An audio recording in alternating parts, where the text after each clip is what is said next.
My sister hit a $200,000 sports car, damn.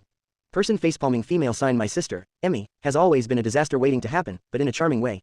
She was never malicious, she just attracted chaos like a magnet. She could trip on flat pavement, lock her keys inside the apartment while standing in the hallway, and she was notorious for her small, regular, and entirely her fault car accidents. On that particular day, Emmy was supposed to pick me up from work. She was driving our old, gray, Swallow, that's what we nicknamed our trusty but battered sedan, which had survived countless adventures and seemed to be held together only by sheer willpower and rust. I was waiting near the entrance of the office complex. This was a neighborhood for the truly wealthy, gleaming offices, high-end boutiques, and, of course, astronomically expensive cars. Suddenly, a red blur rounded the corner. It was an Italian sports car, low-slung, glossy red, with predatory lines that screamed, "I cost more than your family will earn in a decade." I didn't know the exact model, but I knew it was at least $200,000, if not more. It pulled up slowly and arrogantly right in front of me, probably waiting for some VIP. At that exact moment, I heard the familiar rattle of the Swallow approaching. My heart sank. I saw Emmy, leaning close to the wheel, engrossed in a hands-free conversation, completely oblivious to the world around her. She was turning into the parking bay. I opened my mouth to shout, but it was too late. Instead of gracefully making the turn, Emmy clearly misjudged the angle or simply wasn't looking, and the Swallow went plunk. It wasn't a huge impact, but it was terrifying because of the contrast. My sister's old, gray bumper meeting the perfectly polished, red, fantastically expensive fender of the sports car. The world seemed to pause. The sports car door opened with an elegant click, and a man stepped out.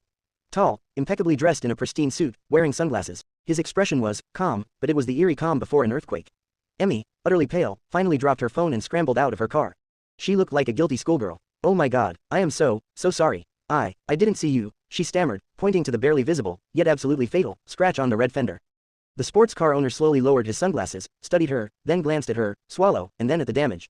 He sighed. "Miss," he said in a voice that sounded as expensive as the car itself, "you just hit a Ferrari 488 Pista. That's not just paint, that's pearl iridescent coating, and I'm afraid your Swallow is going to need more than just a polish to cover the repairs." Emmy, speechless, started rifling through her wallet, as if intending to pay for the damage with a handful of $50 bills. "Look, sir," I interjected, trying to mediate, though I only had enough cash in my pocket for lunch. Fortunately, this rich guy turned out to be not only successful but also slightly quirky. Looking at the terrified Emmy and our beat-up Swallow, with its crumpled bumper, he suddenly started to laugh. A quiet, contained laugh. "All right," he said, putting his sunglasses back on.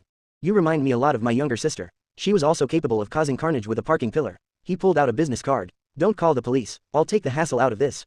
He handed the card to Emmy. "Here, call my assistant. He'll handle the paperwork. I guess this scratch is a sign I was due for a color change anyway." We stood there, stunned. Emmy stared at the business card, which bore the name of a person I'd heard about in the big business news. "You don't expect me to pay for the repairs, do you?" Emmy cautiously asked. "I expect the process would take longer than I'd like," the Ferrari owner smiled. "Just don't crash into me again if you see me. Have a good day." And then he drove off. Emmy stood there clutching the business card, while our Swallow proudly displayed the dent it had earned in battle with a $200,000 machine.